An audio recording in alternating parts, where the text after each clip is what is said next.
Armory disc golfers. We are running a gold tier event here at McDade Park in Conroe, Texas. I'm gonna play in it. So you're gonna get some commentary, some before, some afterwards. We're gonna see how I do, hopefully qualify for this invitational. Let's get into it.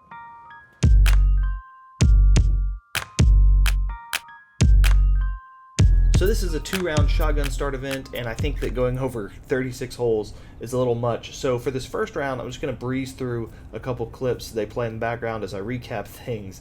And that's about how the first round went. I felt like almost every single hole I was so close to having a really good drive, and then a lot of times so close to having a good conversion on a 35-ish footer. And I feel really confident in my 35 footers. I feel like that's part of my game that I kind of stand out in, is being able to knock down those short jumpers.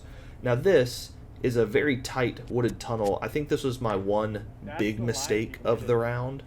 I went hard left here. You can't even see me on the left side of the screen. And instead of playing smart, boring golf like I tell people all the time, I got caught up in this, well, maybe I could do something crazy and get up and down. I ended up taking a 5 there. But it was just shot after shot, kind of like this. I didn't feel bad. It was just something was kind of off. Constantly just outside the circle, constantly just missing putts. So round 1 is the worst round that I've played at this particular course in a couple years now, and landed me well out of contention for the tournament. But I wanted to bounce back and have a really solid second round and take what I had learned from the first round and build on that. And so I'm going to go more into detail on the shot by shot for that here. Alright, round 2, I'm on the chase card, and I'm starting on hole 2 because of that. I backhanded this in the first round, but didn't hit the gap, so wanted to go with my trusty pig, just focus on hitting the gap. I was an inch away from kicking off and probably taking a 4 there, but happy to get this round started with a birdie. I'm looking to shoot somewhere between 5 to 7 down this round. This is the same day, so you know, I'm still dealing with the same things. Feel okay. I've just been kind of off today. This is the hardest hole on the course. I am not trying to get there for a 2, so I just chop it up into 2 separate shots. I go pig off the tee and then pig up shot. You want to land on the right side because there's more of a tunnel on the right side. I was trying to figure out a way that I could throw a forehand approach here and just could not justify it. So this is probably the worst shot in my game, is this backhand 150 to 200 foot little touchy approach shot. And I was really happy to hit the gap there and then give myself a 20-ish footer for par on what is, like I said, the hardest hole on the course. So game plan executed there. Game plan was not executed as well on this one. Maybe if this one was higher, I think that would be good. Can't see it on camera, but it just held straight the entire way and trickled OB. So I took an unfortunate bogey there, which is just a mistake I need to avoid.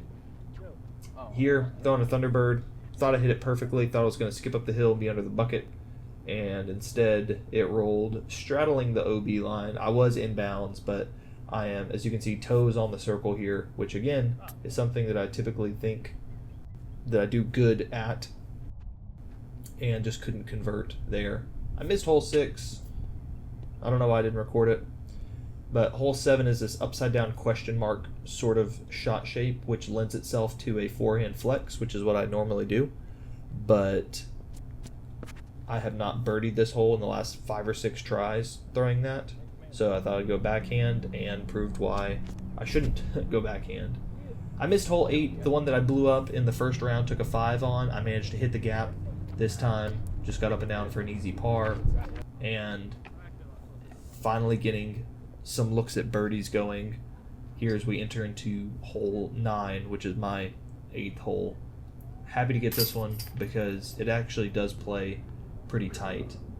Hole 10 is another one that I changed from round to round. I always forehand this, but there's one particular guardian tree at the end that just sucks in all the forehands and leaves you with a 35 footer.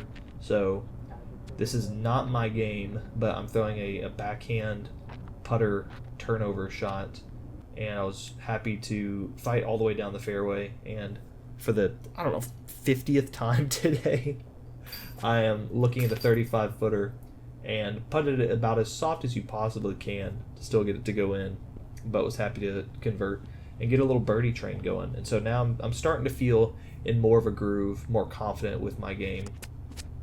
This is a par 4 that I just want to pitch 270 feet at a time and take a 3 on. So this is pretty perfect position there. Good stop. It's hard to stop in a run-up for me. Anyway, once I get going, I just want to go. So I'm just trying to hit this right side on a pushing hyzer. That's why I chose Grackle over something like a Thunderbird. And again, just executed it great. I remember walking up to this shot thinking, Nick, you should be proud of yourself. You did a good job on this hole. Up until about right there, in which I did not do such a great job on this hole. Hole 12 is a 320 foot. I throw a flex forehand. Everything hits this little skinny tree in the middle. I think this is a really well designed disc golf hole. Low ceiling on the right. So if you're going to throw a backhand, it either needs to be a turnover or stay underneath that tree.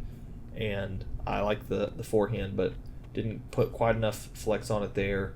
Had a 45-ish footer that I didn't convert. But hole 13, there's a river that plays behind it, but the shape of the hole is actually pretty identical to hole 12. It's a different landscape, but the shape is very similar. And that one was underneath the bucket, 6 inches for a drop-in bird.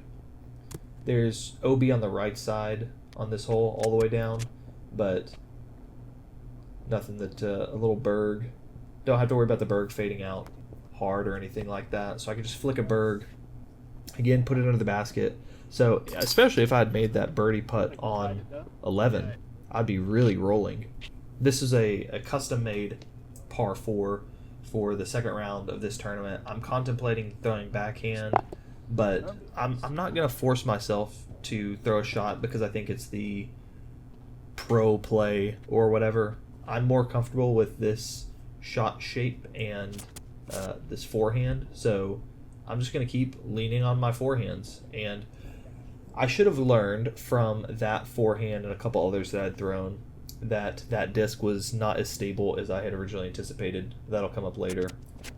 I don't know why I didn't get my upshot and putt, but I just had a 120-ish foot Berg approach and a simple tap in for birdie on that, which, again, I'm happy with. This one, for my upshot, I'm in between my Pig and MX1, and the MX1 is like the bridge between Pig and Firebird for that like 200-ish, 250-ish foot approach shots. And retrospectively, if I had just grabbed the Pig, that might have been perfect, at 30 less feet. And it's never a good feeling to have to putt twice in a row, but as you can see, all those other putters are still on the ground because I'm out once again. So I was happy to be able to knock down that putt, even though it's only a 20-ish footer. Sometimes those can get kind of nervy after you've just missed a putt.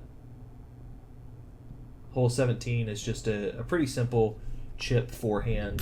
This should be a birdie for me every time, and I was happy to get it in both rounds as well. And so now I'm not looking at the scoreboard or anything like that. I just want to finish out a good round. I know that I'm not going to win the tournament, and that was really the only thing that mattered to me. So now I'm just trying to rate as highly as I can. And so I don't care who's where doing what. I just want to get as many birdies as I can. So that one, again, 10 feet from the basket. I got a nice little roll in towards the basket. But I'm sitting at 7 down, which is my personal best for this course. And instead of just playing the safe play and taking a 995 rated round or whatever it may have ended up being, I really wanted to try to crank on this one to push for birdie, and leaked OB again. Disappointing way to end my tournament. I did get up and down 4-4 and shot a 6 down second round. If I had done this back to back, I would have been very content with my tournament overall. What was strange to me was the second round felt just like the first round. Just those little things that were off in the first round, I guess, were just, an inch or two better, more on in the second round. And there's this dramatic stroke swing because of that. Discontent with how I played in this tournament, but happy with how I bounced back from a really bad first round. So I'm going to choose to focus on that and be happy with throwing a 980 plus rated round. I hope y'all enjoyed this style of content from me. If you did, please leave a like, subscribe to the channel. There will be more tournament coverage and more tips and tricks, more disc reviews, things like that to come. I appreciate you being a part of the channel, and I'll see y'all in the next one.